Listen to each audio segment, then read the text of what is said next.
Official cricket tournament হচ্ছে আর কিছুক্ষণের মধ্যেই শুরু হবে। তো এটা জাস্ট একটা এক্সাম্পল দিলাম। এই হচ্ছে সেই মাঠ যেটা বড়বড়িয়ার মধ্যে, খুব সুন্দর প্লেস। চারিদিকটা একটু ঘুরিয়ে দেখাই, দেখুন আপনারা কি সুন্দর জায়গা, মাঠের আশপাশটা। এগুলো সবে ট্রায়াল চলছে।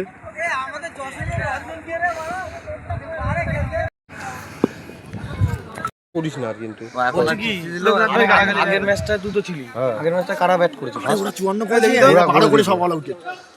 বন্ধুরা খেলা প্রায় শুরু হয়ে গেছে, মাঠে ফিল্ডিংও চালু হয়ে গেছে। একদম ক্রিকেট ম্যাচ ব্যাট করছে, ওপাশে বল করছে, মিস হয়ে গেল।